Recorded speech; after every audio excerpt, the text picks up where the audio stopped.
So I'm Kelci Refutation, and the claim that I'm responding to is that social media has a negative effect on society. My opponent's secondary claims are that social media negatively impacts body image, that social media creates addiction, and that social media leads to cyberbullying, which is linked to depression. I have several responses to these claims. So my first response regards data. A quote from the presentation was that in 2016, a study shown that 78% of Americans had a social media profile worldwide, that we reached 1.6 billion and it was expected to reach 2.5 billion by 2018. That was the quote. But there wasn't a study that this data was taken from. They didn't reference what study that was from. It's a recent piece of data because it's from 2016. But the audience doesn't know if it's a reliable source of information, if it came from the Daily News, or if it just came from some not scientific site.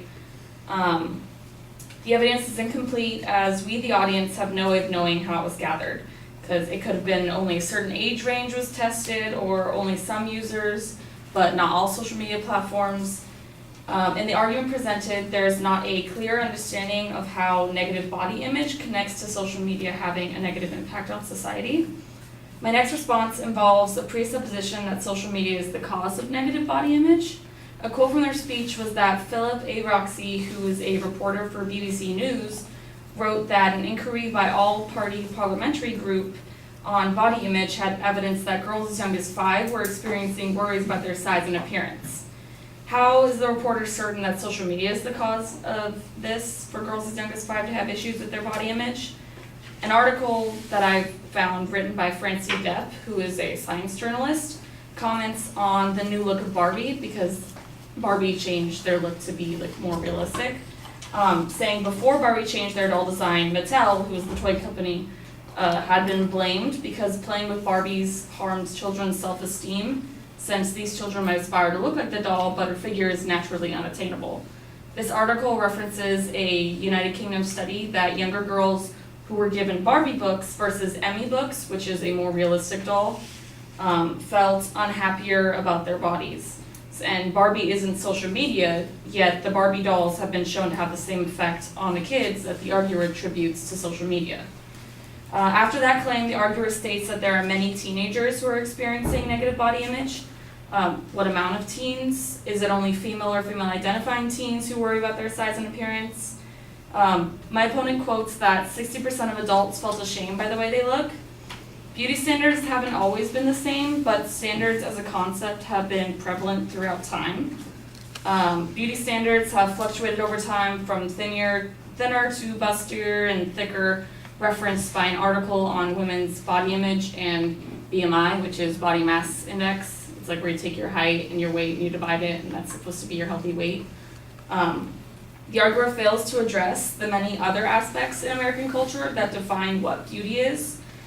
Some that I can reference are makeup advertisements and products sold to fix or cover up and remove wrinkles, toys that don't match an attainable body size, fashion and clothing lines that use primarily thinner models. All of those can have an impact on the argument of negative body image, not just social media. Something that my opponent stated in her argument was that it increases social norms. This is a large generalization and has a negative connotation from the presenter. What is the definition of social norms, and how do they have a negative effect on society?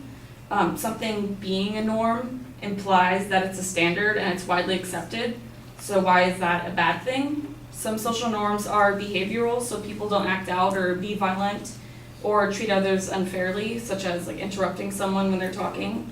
That's seen as a bad social thing.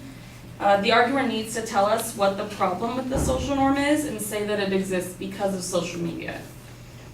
My opponent uses a quote from a report that said, "Pressure to look good has pushed the cosmetic surgery rate up 20% since 2008. The conclusion is made that celebrities posting photos on social media are a factor in why people choose to have cosmetic surgeries, but how is this claim more than an opinion or an assumption of the general population who decide to have cosmetic surgery? Issues of body image existed before social media, since advertising has been around, and it's not unique to social media.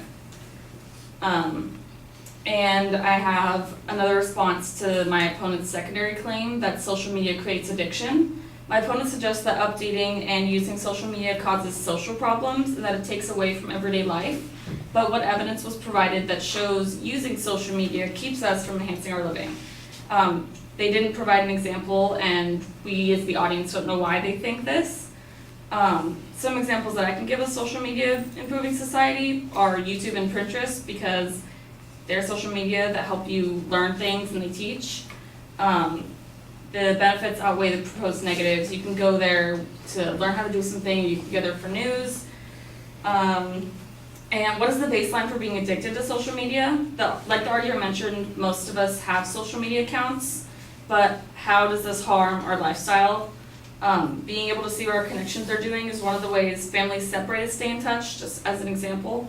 So lessons and staying connected with loved ones are just some of many examples that the positive effect on social media. And my last response is that social media is to my opponent's claim that social media leads to cyberbullying, which is linked to depression. The arguer assumed that the audience knew what cyberbullying was, and even if they were 100% correct, they failed to define it. And in chapter 8 of our book, Advocacy and Opposition, they say that meanings are in people, not words. So my opponent didn't establish this, and so I looked it up on dictionary.com, and it says that it's the act of harassing someone online by sending or posting mean messages, usually anonymously. But they could have taken it as like someone not liking your picture on Facebook or like some other extreme. So it just needed to be defined for everyone to be on the same page. And also what the unique element about cyberbullying is, because bullying has been around, it's just that now it's traceable on an online platform. Those are all of my responses. Thank you.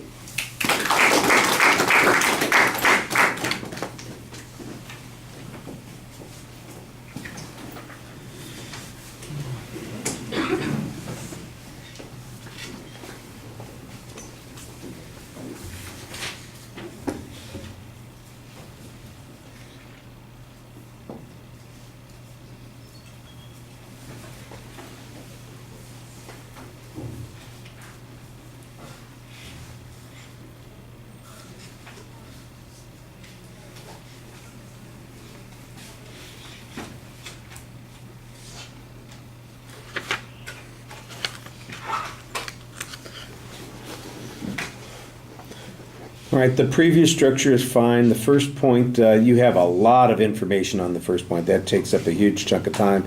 And so many of those points that you present ask questions or challenge definitional issues or press a little bit on the kind of research that's being done. And I think those are reasonable sorts of things if you have more time, but I think that there are some things that you want to focus on a little bit more. I don't know that it gets you that much to challenge the notion about how many people are on social media and how widespread that is. My guess is that that's an issue that's not going to get you much in the long run. I think the better argument that you make is that there are all kinds of sources for the kinds of body image issues that were talked about, and you present a couple of examples there. You've got the Barbie illustration, and that's obviously a long-standing one, so that worked pretty well.